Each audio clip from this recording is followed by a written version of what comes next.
Hey guys, welcome back. So real quick, here's what I want you to do for me. Right now, on your iPhone or iPad or whatever, go to your search engine. I want you to type in the name Jesus and hit search. Spoiler alert. Here's what you're going to get. You're going to land somewhere around 181 million hits on that name. Okay? Go over to Amazon, search the same name in books. Guess what? About 275,000 titles. Give or take a few thousand since I've recorded this one. That is the most argued name in the history of the human race.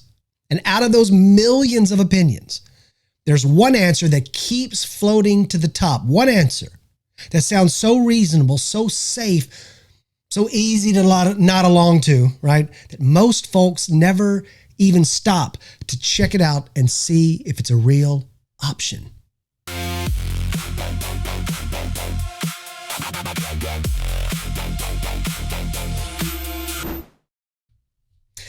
Jesus was a good man. He was a wise teacher. He was somebody with some really solid life advice.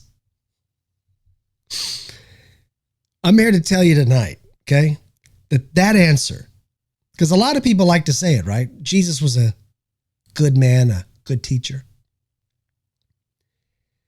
That answer, that description of Jesus was never on the table. Read the Bible. Never on the table. Not once. And a Cambridge professor who used to be an atheist is the one who's about to prove it to you. See, what we've done, what the church has done, is we've sanded Jesus down, haven't we? We've turned him into a wellness guru. Guy with good vibes, bro. Bruh, that beard is so fire. Right? You stick him on a poster next to Gandhi and Confucius under a banner that says, great teachers of history. Feels respectful, right? It feels open-minded, doesn't it? Huh? Let you kind of keep him at arm's length, close enough to admire, far enough away that he never actually has to run your life. See, that's the wound right there. Not a hatred of Jesus, a politeness toward Jesus. A watered-down, defanged, coffee mug version of a man who never once asked to be admired from a distance. C.S. Lewis saw straight through it. Before he was one of the greatest Christian minds of the last century, he was a stone-cold atheist. Sharp, educated, no patience for sloppy thinking. And he said the one thing that you're not allowed to say about Jesus is this: I'm ready to accept Jesus as a great moral teacher, but I don't accept his claim to be God. Lewis said that's the one thing we cannot say. Listen to how he put it. A man who was merely a man who said the sort of things that Jesus said in this day and age, think about it. There is no way that man would be considered a great moral teacher. No way in 2026 would we consider anybody who said the things that he said to be a great moral teacher. He'd either be a lunatic on the level of a fellow who insists, I'm a poached egg, or he'd be the devil of hell himself. Lewis said, you can shut him up as a fool, spit on him and kill him as a demon, or you can fall at his feet and call him Lord and God. Let me say that one more time. You can shut him up as a fool. You can spit on him and kill him as a demon, or you can fall at his feet and call him Lord and God. But don't you dare come up with any patronizing nonsense about Jesus being a great human teacher. He did not leave that open to us. He never intended to do it. Okay? Now, with that said, you might feel the trap closing a little bit, huh? You see what I'm doing here? See how I'm wrapping it around? I mean, that is exactly what I'm doing, actually. So think about it. Here we go. Liar, lunatic, Lord. Pick one. There is no fourth box on the form, and Jesus is the one who wrote the form, okay? Liar, lunatic, or Lord. The thing about Jesus, think about this in the Bible. He looked his own disciples dead in the eye and he asked him, who do you say that I am? Not that, Who do you say that I am? That's Matthew 16:15. That's not a book report question. That's a verdict question. Who do you say that I am? Well, let's answer that. Here we go. Here's number one. Was he a liar? Well, let's just run it. Okay. Let's break it down just like a detective would do, right? Shout out Donnie Mac. If Jesus knew good and well that he wasn't God and said it anyway, then he's not just wrong, he's a fraud. He's a fraud who told the dying thief on the cross next to him, today you will be with me in paradise. I mean, knowing that he was just telling him a lie. He did it knowing he was telling him a lie. Makes him a con man. Jesus would be a con man who staked other people's eternity on a bet he knew he'd already lost. That is not a flawed teacher. Yeah, but a lot of his stuff was good. That's not a flawed teacher. That's the most evil man who ever drew breath. Jesus Christ is the most evil man who ever drew breath because he was a liar and he told other people their salvation depended on him. If he's a liar, he's the most evil man who ever drew breath. It's fair. It's a fair assessment. So here's my question for you, and I want you to actually sit with this for a second, okay? Instead of just rushing past it. Have you ever, one time in your life, seen a lie sober up a drunk? Have you ever seen a fraud turn a thief honest? Has a con job ever in history of the world taken a hateful man and made him gentle with his own children? Has a con job ever done that? The answer is no. Because that's exactly what happened and kept happening.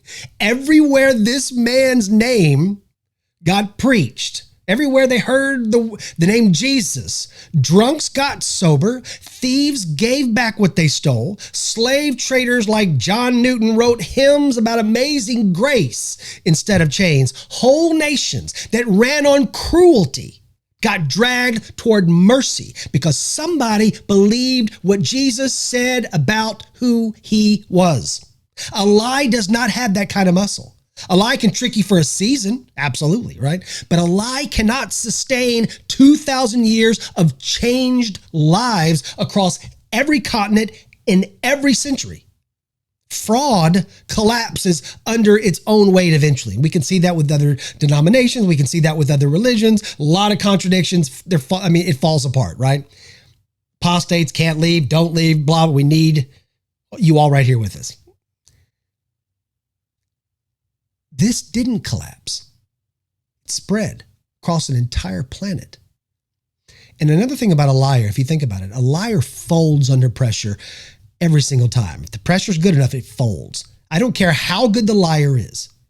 You put him in enough heat and he will recant to save his own skin. Jesus had his exit ramp sitting right there in front of him, right? There's the cross. Take the exit ramp, brother. Get out of there. Come down. Say it isn't so. Save yourself for God's sake, man. Every lung in his body still had breath in it, but he doesn't take the exit. Liars take the exit. He didn't. Was he a liar? Okay. Let's move on to number two. Was he a lunatic? All right.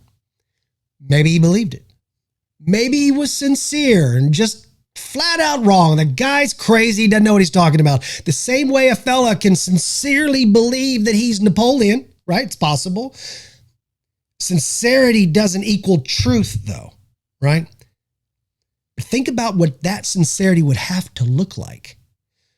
You don't get to be quietly, calmly delusional about being God Almighty in the middle of the most fiercely monotheistic culture on planet Earth.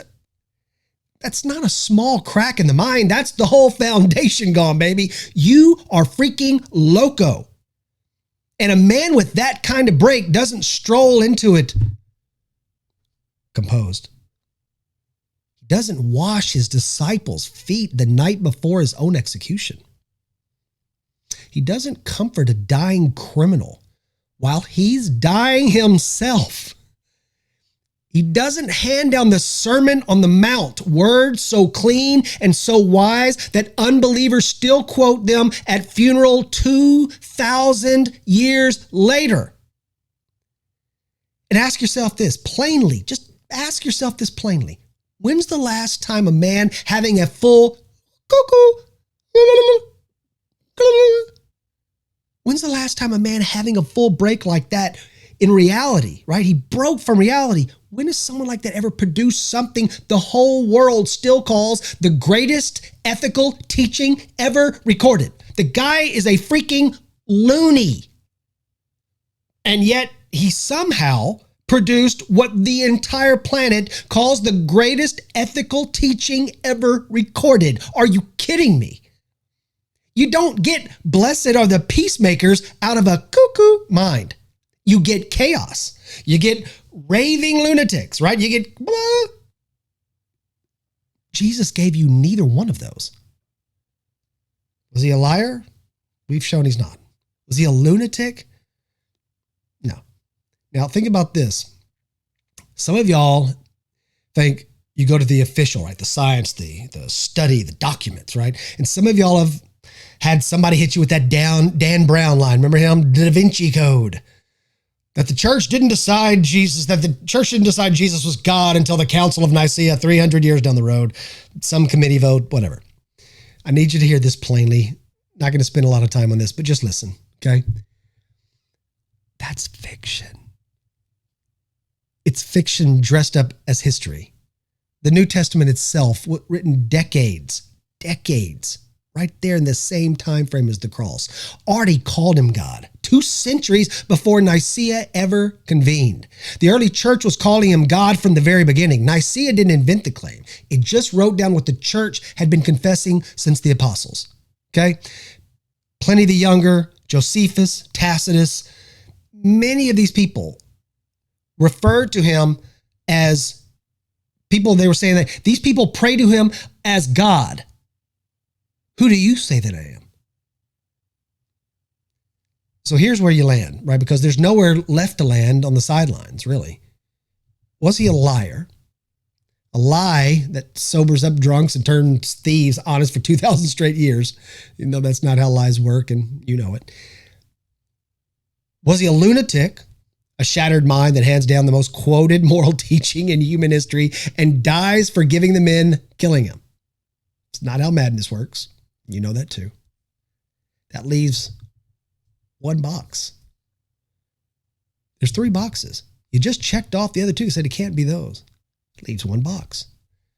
And that box, it's got your name written on it, whether you check it tonight or not.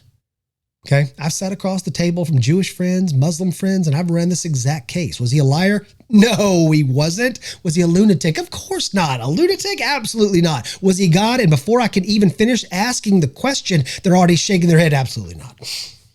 Absolutely not. Except you don't get to strike out all 3 and keep your seat on the jury. The evidence already closed 2 of the doors for you. It hurts. Sometimes it's pride. Sometimes it's ego. Sometimes it's just guilt. You have the evidence. What you do with it is up to you. And if you're ready tonight to quit standing in the hallway and finally walk through the one door that's left, then pray this right now while you're sitting. Jesus, I've run out of other answers. I believe you are who you said you are. Lord and God, forgive my sin and be my Savior. Just like that. If you meant that, you didn't just settle an argument tonight. You crossed over. Now go tell somebody about what you found. And if this message hits you, like the video, drop a comment, be sure to subscribe to the channel. Please share this with somebody who you think needs to hear about Jesus. Do your job. Be the evangelical. Be the witness for Jesus Christ. Pass this on to somebody else, right? That's what it means to be a Christian. Spread the word. And as Charlie Kirk always said, make heaven crowded. And as always, you can find me on X, YouTube, Instagram at xmikemac, or just visit me at xmikemac.com for everything right there in one place. And remember, guys, the world is going to push back. And when it does, say something.